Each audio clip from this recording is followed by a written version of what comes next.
মজনু হয়তো আর কোনোদিনই আমাকে গান শুনতে আসবে না, কিন্তু অন্য কেউ তো আসবে। অন্য কারোর জন্য হলেও তোর গলায় গান তুলতে হবে রে বা। বুকের মধ্যে যন্ত্রণা থাকে, গানে আরো দরদ হয় রে মা। বুকের ব্যথাটা রে গানের আগুনে পুড়াতে হবে রে মা।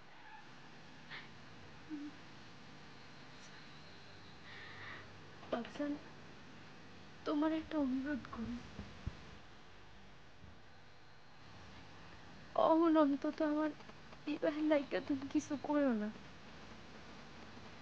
একটু সময় দাও, শান্ত করি নিজের মনরে, একটু সময় দাও। লতিফ আজকে আমার সেই কথাটাই কইল, ও তোরে বসে। লতিফ তোর মনের ভিতরে ঝড়টা বুঝতে পারে রে মা।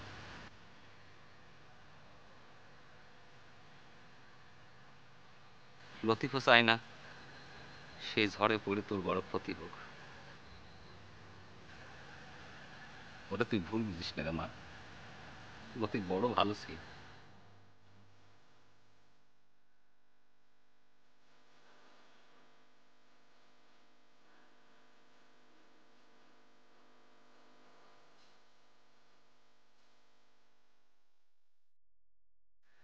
তুমি ডুবারে ভাসাইতে পারো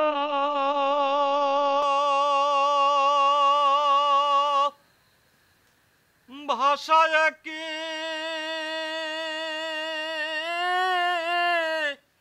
নার দাও কারো রাখো মারো হাত মারো তাইতে দয়াল ডাকি আমি বাদশাহ আলম পানা তুমি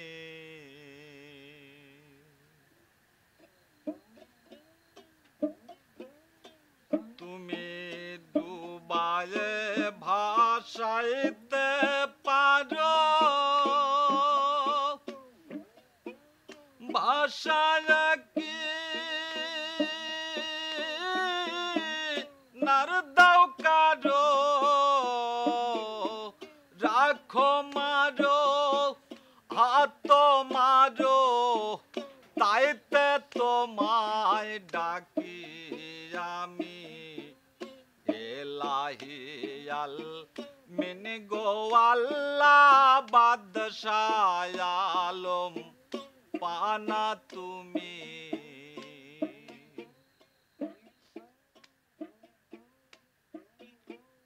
নুহু নামে ডাক নবীরে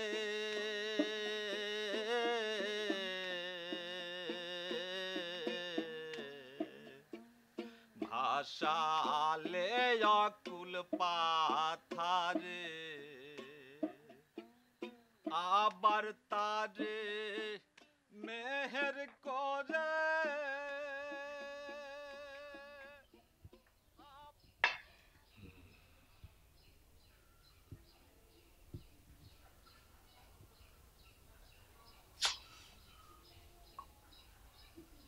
আর কিছু লাগবে কাকা? না কিছু লাগবে না, তুমি যাও। ঠিক আছে। কেউ যেন এখন আমাকে আর বিরক্ত না করে। জি। শোনো, খুব দরকার হলেও যেন বিরক্ত না করে, মনে থাকবে? ঠিক আছে। এসো।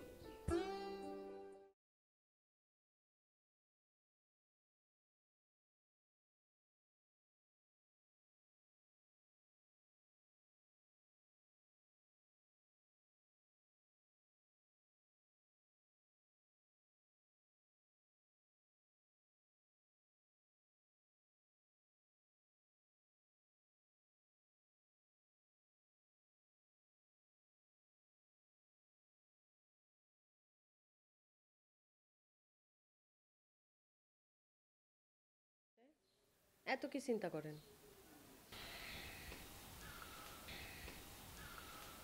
এতদিন ভাবতাম জীবনে কত সঞ্চয় করেছি, এখন মনে হচ্ছে সমাকারণ সঞ্চয়।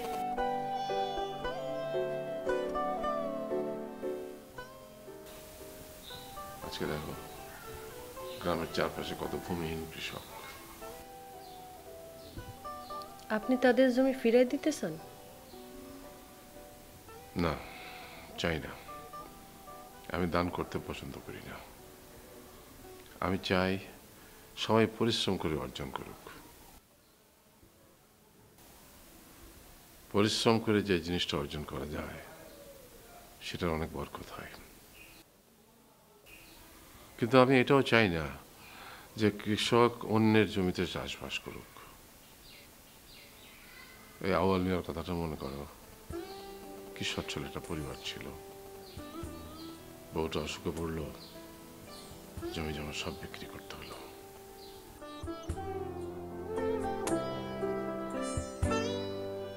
আউয়াল মিয়ার কাছ থেকে কেনা জমিগুলা আপনি শিউলির বিয়েতে উপহার দিয়ে দেন। উপহার তো আর দান না, ঠিক না? শুধু আউয়াল মিয়া কেন, এরকম তো আরো অনেকেই আছে। আপনি চাইলে সবার জন্য কিছু না কিছু করতে পারেন। আপনার ছেলেমেয়েরা তো কেউ ফসল ফলাইতে শেখে নাই। শুনেন, এমনভাবে কিছু করেন যাতে তার দানও না হয়, আবার কৃষকরা নিতে যাতে মনে কষ্টও না পায়। কৃষক যদি ফসল ফলায় মনে সুখ না পায়, তাহলে তো গ্রাম দখল হয়ে যাবে, কলকারখানা হবে, আস্তে আস্তে আরো সব কিছু যান্ত্রিক হয়ে যাবে। কিন্তু তোমার ছেলেমেয়েরা কি সেটা মেনে নেবে? কেন মানবে না? আমার ছেলেমেয়েরা কিচ্ছু বলবে না। আপনি এখনো তাদের চিনতেই পারেন নাই।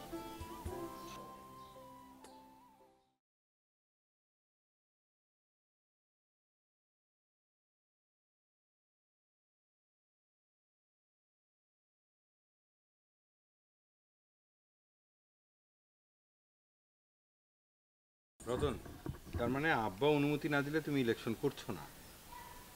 না দুলা ভাই, ইলেকশনের ব্যাপার সরকার কাকা অনুমতি দিলেই আমি ইলেকশনে দাঁড়াবো।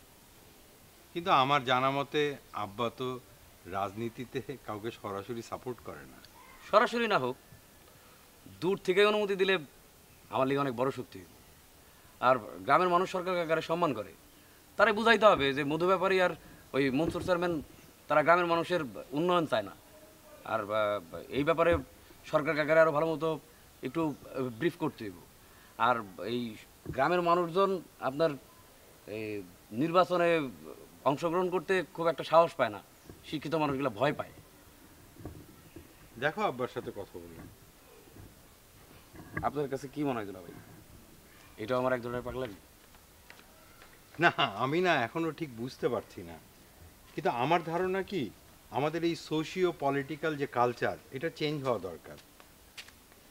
তোমার মতন একটা আমুদে ফুর্তিবাজ তরুণ ছেলে গ্রামের চেয়ারম্যান হবে, এটা বোধহয় গ্রামের লোক এত সহজে মেনে নিবে না, একটা ধাক্কা খাবে। দুলা ভাই, আজকে কাকা কারোর সঙ্গে দেখা করতে পারবো না।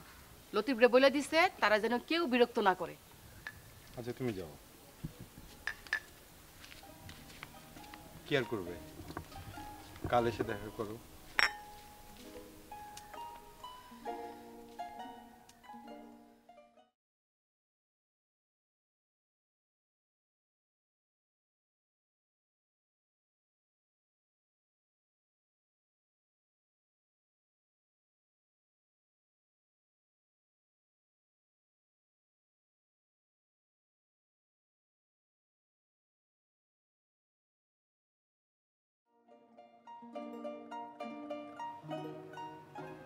ছোট বউ,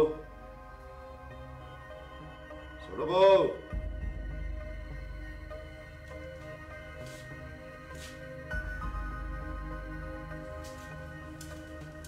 এই নেন শরবত খান। বাড়িতে ঢোকার সঙ্গে সঙ্গে শরবত, বিষয়টা কি?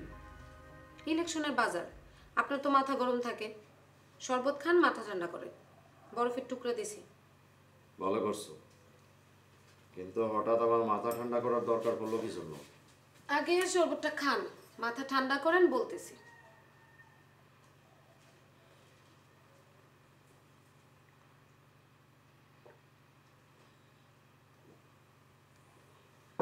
না খাইছি, এবার বলো। আমার মনে হইতেছে বিষয়টা আপনারা জানানো খুব বেশি দরকার। মধু ব্যাপারে গতকাল বাড়িতে এসেছিল।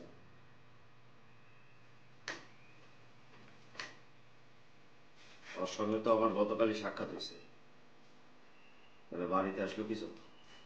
সে আসছিল আমার সঙ্গে সাক্ষাৎ করতে। কি বললা তুমি? আমার উপর রাগ দেখায় লাভ নাই চেয়ারম্যান। আমি তো মধু ব্যাপারের সঙ্গে সাক্ষাৎ করতে যাইনি, সে আসছে আমার সঙ্গে সাক্ষাৎ করতে। বিষয়টা কি? ওর উদ্দেশ্যটা কি? সে আসছিল আমার সঙ্গে পরামর্শ করতে, তাছাড়া আমাদের বিয়ের প্রসঙ্গটাও তুললো। আর ইলেকশন নমিনেশন পেপার নিয়ে জিজ্ঞেস করলো যে আমি যদি নিষেধ করি তাহলে নমিনেশন পেপার সে তুলবে না। এই কথার অর্থ কি ছোট বউ? কেন আপনি বুঝেন না? আমার কিন্তু এখন সান্দি সত্যি সত্যি গরম হয়ে যাইতেছে ছোট বউ। মধু ব্যাপারীর কত বড় সাহস আমার বাড়িতে এসে আমার অপমান করে যায়, আর তুই কিচ্ছু বললো না। আমি কেমন করে বলবো? আমি যত দূর জানি সে আপনার বাল্যকালের বন্ধু, তাছাড়া সে আমার খারাপ প্রস্তাব দিছে। আপনি আমার স্বামী, তাই আপনার জানা না। আমি একবার এখানে কথা বলতে যাব, যদি বলি কিছু আপনি যদি রেগে যান। তুমি তুমি খুব ভালো করে জানো আমার কত বড় শত্রু। আমি বাড়িতে নাই, ওই ও এই সাহস পাইল কি করে? সেটা আমি কি করে বলবো?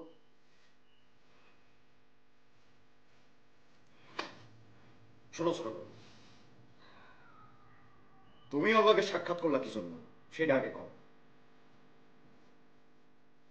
আমি ওর সঙ্গে সাক্ষাৎ করিনি, সে আসছে আমার সঙ্গে সাক্ষাৎ করতে। ছোট বউ, একটা কথা ভবিষ্যতে মনে রাখবা,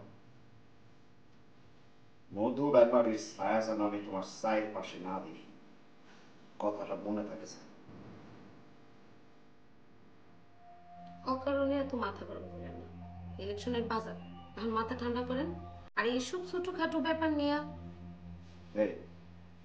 ছোটখাটো ব্যাপার আমার চুল স্যার, আমার গায়ে আপনি হাত তুলতে পারেন না।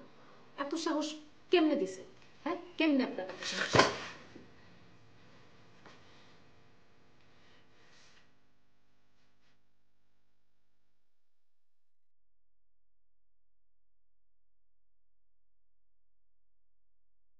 আমার চুলের মুঠি ধরে আপনি কাজটা ভালো করে নিয়েছেন, এর ফল আপনি হাড়ে হাড়ে টের পাবেন। খালি দেখেন আমি কি করি।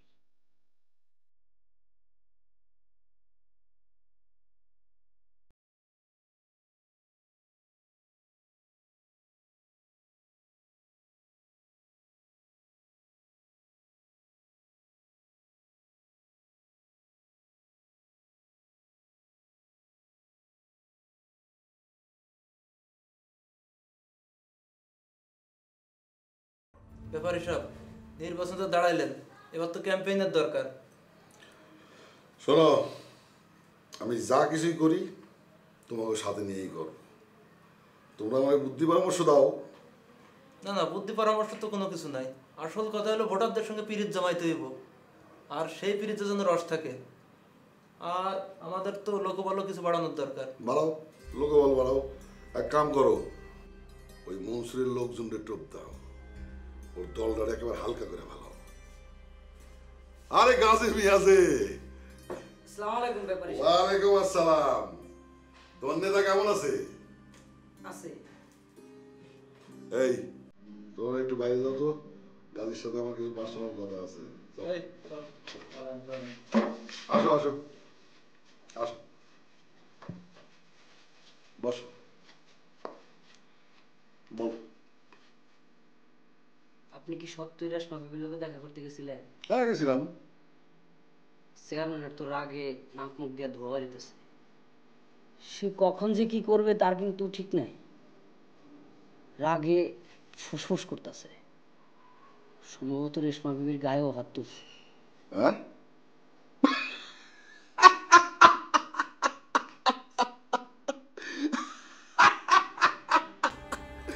শোনো গাজী, এইসব আস্ফালন করে কোনো লাভ নাই।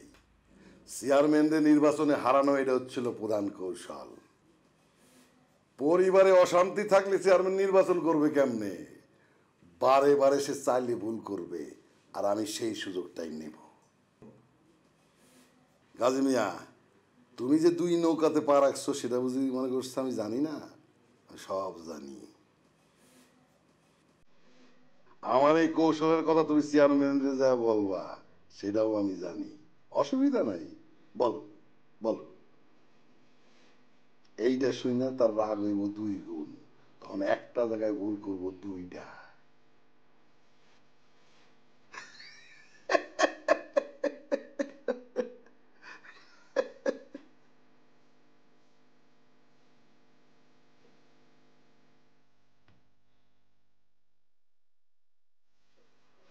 তোমার কি মনে হয় আব্বা যেটা করছেন সেটা কি ঠিক করছেন?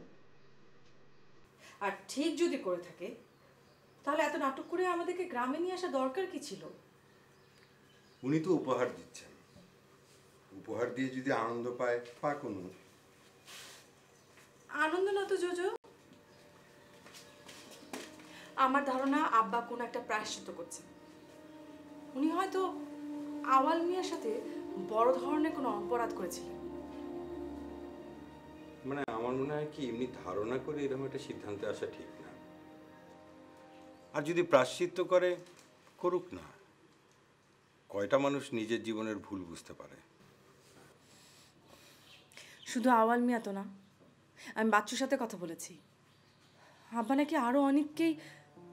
না না, আমি এটা মানতে পারছি না জোজো। আব্বাকে বোঝাতে হবে। অনু, তোমরা ভাই বোনরা মিলে বসে একটা কিছু করলে হয় না? আমি ভাইয়ার সাথে এই বিষয়ে কথা বলেছি। ভাইয়া আব্বার সাথে এই বিষয় নিয়ে কোনো কথা বলতেই রাজি না। ভাইয়া না অনেক চেঞ্জ হয়ে গেছে। আমার মনে হয় সে এখন গ্রাম ছেড়েই যেতে চায় না। আচ্ছা, আমাদের কি কথা হয়েছিল বলো তো? আমরা 3 মাসের জন্য গ্রামে আসবো। কতদিন হয়ে গেছে আমরা এখানে এসেছি? তুমি কি ঢাকায় চলে যাচ্ছ?